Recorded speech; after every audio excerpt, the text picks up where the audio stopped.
Ramón Sampedro, marino español. En 1968 cayó al mar, se golpeó contra unas rocas y sufrió afección medular. Vivió 30 años con tetraplegia.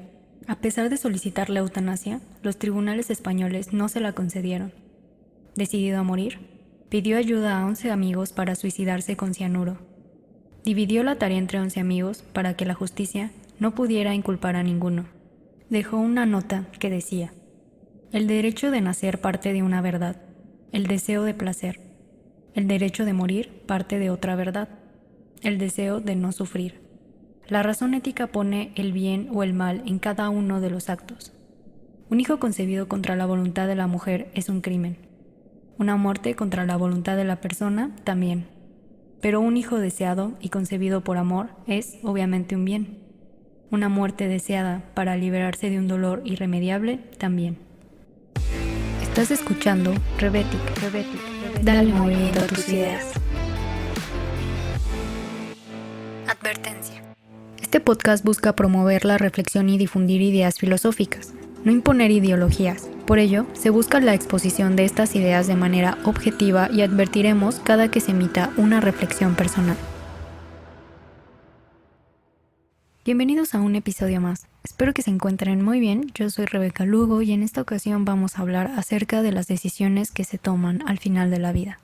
Realmente no sabemos ni el día ni la hora en la que nuestro camino va a tener su final. Sin embargo, es muy importante reflexionar acerca de estos temas, ya que con los avances de la medicina y con los avances de la tecnología, cada vez más se presentan dilemas, como por ejemplo el que escucharon al principio, el caso de Ramón Sampedro.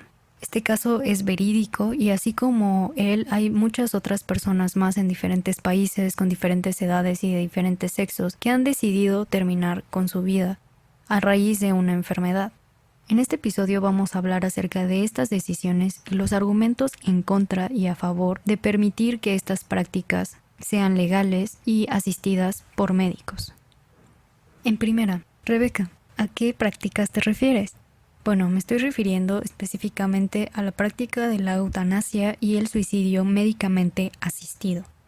¿Y en qué consisten estas prácticas? Bueno, en palabras de Laura Lecuona, es el acto de dar muerte o dejar morir sin sufrimiento físico a otra persona por su bien o en interés de ella. Y aquí se vienen las distinciones. Cuando hablamos de una persona que ha estado en un estado vegetativo, por ejemplo, y que está dependiendo de una máquina para vivir y entonces se decide desconectar a esa persona, hablamos de una eutanasia pasiva. Es decir, simplemente estamos dejando que la muerte, entre comillas, siga su curso. En cambio, imaginemos que una persona tiene una enfermedad bastante grave, el sufrimiento es demasiado insoportable para la persona que lo está padeciendo y quiere terminar con ello. Entonces el médico le puede administrar medicamentos que le van a causar la muerte y así aliviar su sufrimiento. Y eso se llamaría eutanasia activa. En cambio, cuando no es el médico el que le suministra los medicamentos para acabar con la vida del paciente, sino que simplemente le da, las herramientas para que el paciente mismo realice la acción, se llama suicidio médicamente asistido. Cabe mencionar que no todos hacen estas distinciones porque no ven una diferencia moral entre estas prácticas. La pregunta es, ¿cuál es la diferencia entre dejar morir y provocar la muerte? Yo creo que sí hay una diferencia importante y creo que daría para un podcast completo, pero por lo mientras vamos a obviar esta diferencia para poder hablar de los distintos contextos, porque no se puede analizar esta práctica sin antes ver las situaciones en las que se puede desarrollar. Por ejemplo, una persona con una enfermedad terminal puede decidir suspender su tratamiento y eso se podría considerar como eutanasia pasiva, mientras que también podría pedirle al médico que le brinde ayuda para ponerle fin a su sufrimiento y eso se consideraría como eutanasia activa. También puede ocurrir que una persona sin una enfermedad terminal tenga mucho sufrimiento por el cual no quiere pasar y entonces pide la eutanasia activa. Y luego tenemos otro caso que yo creo que es uno de los más difíciles, que es cuando una persona está inconsciente o cuando no tiene sus capacidades desarrolladas como para poder decidir por sí mismo. Y por último existen los casos como el que escuchamos al principio, en donde la persona está consciente pero existe una incapacidad física, que es la que hace que el paciente no quiera seguir viviendo. Ahora sí, vamos con los argumentos a favor y en contra. Ya decíamos que las personas con enfermedades terminales y las que no tienen enfermedades terminales o las que cuentan con alguna discapacidad física piden la eutanasia activa con el fin de no sentir más dolor. Este es el argumento del menor sufrimiento y está a favor de la eutanasia. No se debería de soportar el sufrimiento y dolor. Si la única forma de abolirlo es la muerte, el médico debería poder darle esa opción. Objeción. Hoy en día se cuentan con técnicas de alivio del dolor efectivos, además de la proporción de los cuidados paliativos, que muchas veces logran que el paciente cambie de opinión. Me gustaría hacer un comentario que es independiente de si estamos a favor o no, y es la importancia del correcto cuidado médico y psicológico de todos los pacientes, estén en la condición en la que estén.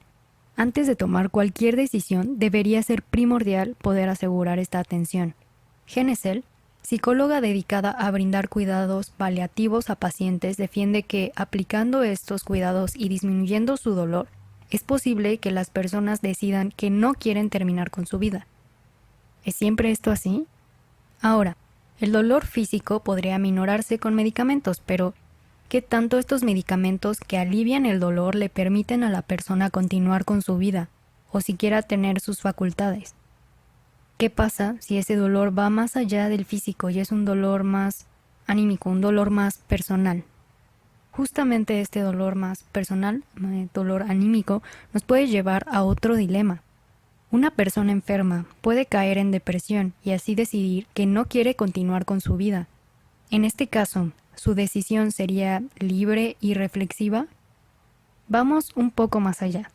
Podemos tomar decisiones por nosotros mismos en general, y aquí entramos con el siguiente argumento a favor de la eutanasia, que es el de la autonomía. El argumento dice: una persona tiene el derecho de determinar el curso de su propia vida, y eso implica determinar el curso de su propia muerte. Una de las objeciones es la que acabamos de mencionar sobre la depresión. Hay personas que no creen que se puede ejercer la libre autonomía en la situación de la muerte en general. Aunque la contraobjeción es que sí es posible para los pacientes hacer elecciones sobre su muerte sin la distorsión de la depresión, mediante la reflexión y el uso de la razón. Por eso la importancia de los cuidados paliativos previos. Más allá de este problema, déjenme plantearles una situación. Imaginen que alguien se acaba de enterar que padece Alzheimer. Al saberlo, decide que no quiere vivir cuando su enfermedad esté demasiado avanzada y pide que en cierto estado se termine con su vida. Sin embargo, cuando comienza a avanzar la enfermedad y llega a este estado, ha cambiado de decisión y ya no quiere continuar con la decisión que había tomado. ¿Qué se debería hacer?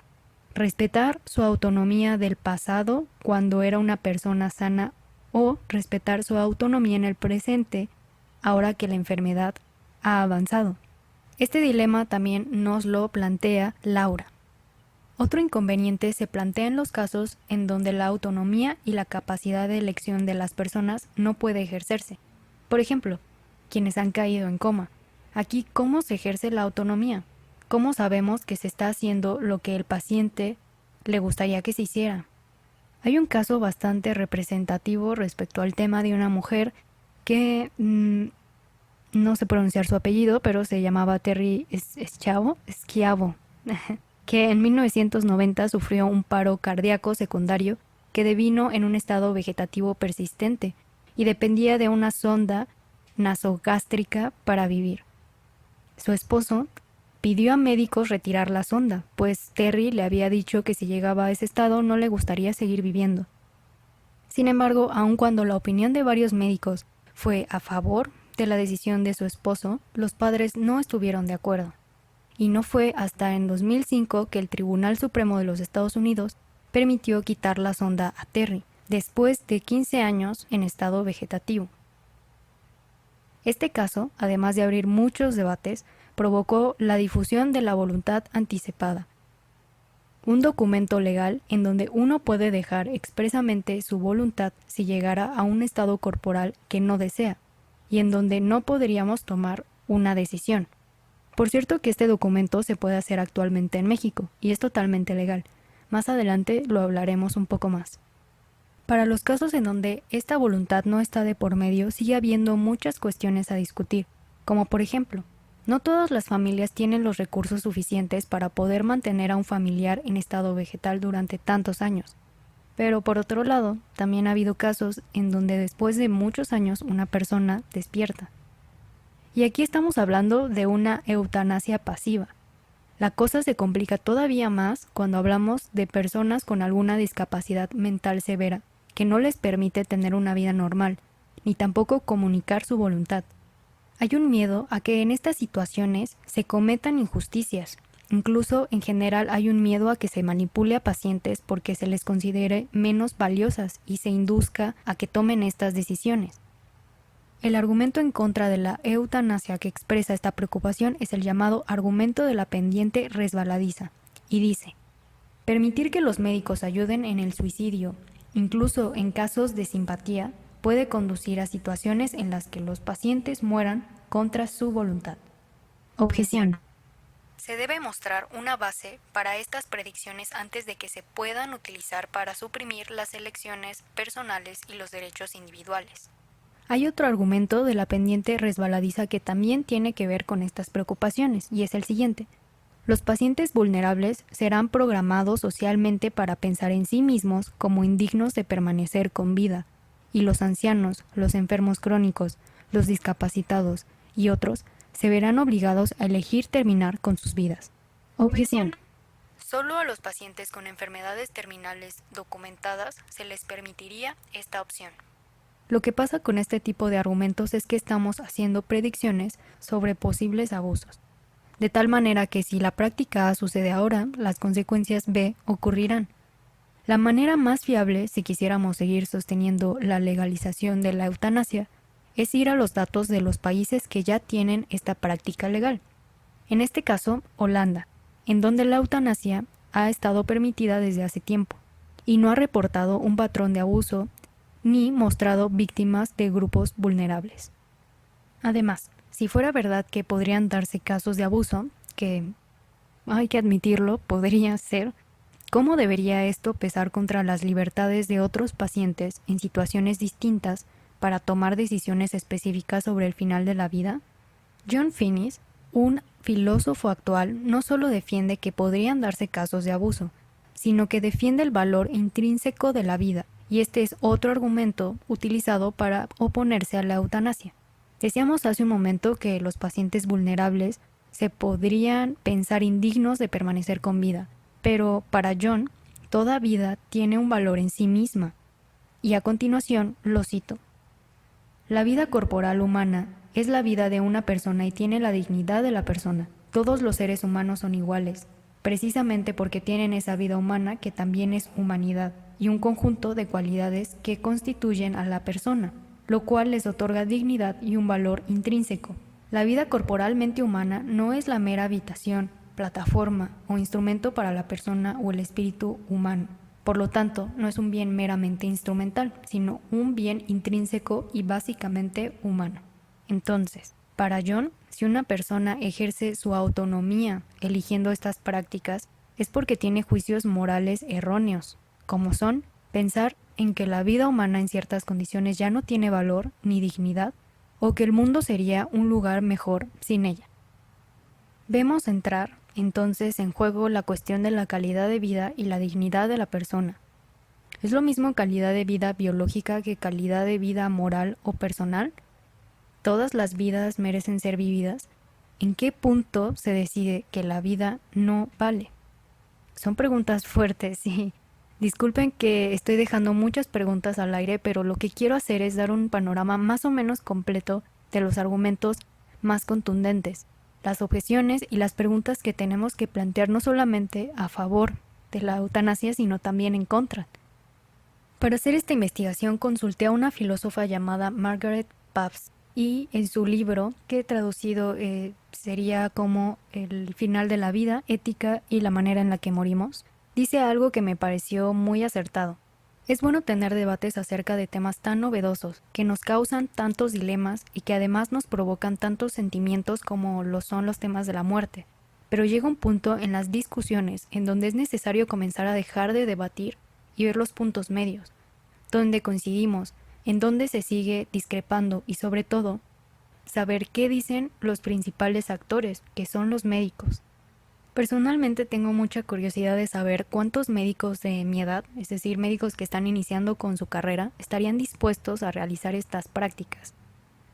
De hecho, hay otro argumento en contra de la eutanasia, que es el de la integridad de la profesión, el cual dice que los doctores no deben matar. Está prohibido por el juramento hipocrático. Los médicos están para salvar vidas, no para arrebatarlas. Y su objeción es la siguiente.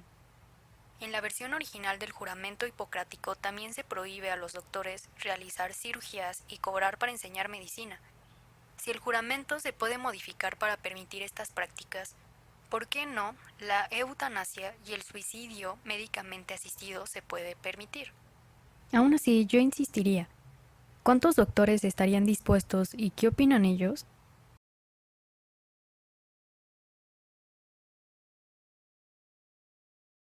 Ahora vamos a pasar a otras cuestiones y es cómo está legalmente constituidas estas prácticas en algunos lugares del mundo.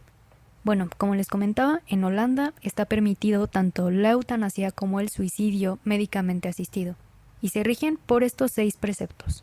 Número 1. El paciente lo pide voluntaria y conscientemente. Número 2. El paciente está bajo un dolor intolerable. Número 3. Todas las alternativas para aliviar el dolor y la enfermedad del paciente han sido probadas, y desde el punto de vista del paciente no hay otra opción. Número 4. El paciente está plenamente informado acerca de su situación. Número 5.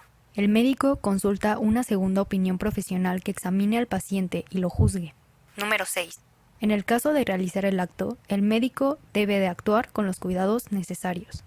Y como dato adicional, solamente el 4% de las muertes en Holanda se han dado bajo estas circunstancias. En Alemania es un poco complicado porque su historia ha sido complicada.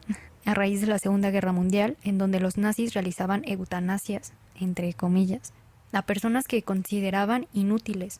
Por eso está prohibida. Pero sí se permite el suicidio asistido. Ahí hay mucha polémica y mucho debate porque causa extrañeza esta discrepancia. Si solo se permite el suicidio asistido, se corre el riesgo de que se realice bajo condiciones que no son las correctas y también puede suceder que fallen. En cambio, en Estados Unidos solo se permite la suspensión de tratamientos en enfermos terminales y la aplicación de medicamentos para aliviar el dolor de la persona, aunque como efecto secundario provoquen la muerte. Mientras que aquí, en México, no se permite la eutanasia ni el suicidio médicamente asistido, aunque hay bastante debate al respecto. Lo que sí es legal es la voluntad anticipada, en donde, como les decía, uno puede dejar constancia de que cuando llegue una situación en específico se haga algo o se deje de hacer algo en realidad. Por ejemplo, si algún día yo llegara a estar en un coma y dependo de máquinas o tal, y la situación es muy complicada, no quiero que se prolongue mi vida más allá, digamos de 1 año. Entonces, en este documento lo dejo por escrito, y es un respaldo legal de que se va a cumplir mi voluntad. En Twitter les voy a dejar la página del gobierno en donde ustedes pueden consultar toda la información completa. Si no nos siguen, les recuerdo, aparecemos como Reptica1, @Reptica1. Algo así como Rebética, pero sin la E con tilde. Como conclusión, me gustaría seguir insistiendo en la importancia de luchar por un trato digno a los pacientes y la necesidad de brindar al personal médico, incluyendo enfermeras, las herramientas necesarias para poder hacerlo. Porque es muy fácil decir que cae en manos del personal, cuando a veces tampoco ellos tienen el apoyo desde arriba para poder cubrir las necesidades de los pacientes y procurar sus cuidados. Este aspecto no soluciona los problemas que se presentan en algunas situaciones difíciles al final de la vida, en todos los casos, pero en primera es algo básico, y en segunda sí puede mejorar la situación del paciente. En cuanto a cuáles argumentos a favor o en contra son más contundentes, lo dejo a tu criterio, el cual me gustaría bastante saberlo. Recuerda que puedes seguirnos en Twitter y yo ahí con mucho gusto los leo. Ahora, independientemente de qué postura tomes, si estás a favor o en contra de estas prácticas, el tema de la muerte es de necesaria reflexión. Puede provocarnos sentimientos incómodos, pero es preferible afrontarlos antes de que nos llegue por sorpresa. No solo por situaciones tan difíciles como las que acabamos de hablar, sino en general para prepararse ante el único hecho que tenemos cierto. Hablar con nuestros familiares al respecto, con nuestros amigos. Si tenemos algún tipo de voluntad que queramos dejar clara, hacer nuestra voluntad anticipada. Pensar si queremos donar nuestros órganos o no. Son asuntos importantes y naturales. Y saben, un poco a modo de reflexión personal, hay un aspecto en este tema que me parece un poco irónico, y es que durante mucho tiempo se ha buscado la manera en la que la medicina erradique muchas de las enfermedades que llegamos a sufrir. Se han hecho unos avances increíbles. Hoy en día, justo ahora, hay una movilización muy grande al respecto y se han logrado grandes cosas. Cada vez la humanidad ha alcanzado un promedio de vida mayor, y sin embargo, nos encontramos a veces en circunstancias en donde nos parece que la medicina ya ha hecho demasiado por prolongar la vida biológica. Llega un punto en donde una persona conectada y dependiente de un aparato nos parece algo indigno. Solo es una reflexión que ha rondado durante todos estos días que he estado investigando al respecto y me parece un poco, no sé, un poco curioso. Pero bueno, espero sus respuestas, sus opiniones, qué piensan al respecto, y también espero que les haya gustado este episodio. No los quiero deprimir ni nada, solo creo que es un tema que da mucho a qué pensar. Y nada, nos vemos en el siguiente episodio. Cuídense mucho. Rebetic. Dale movimiento a tus ideas.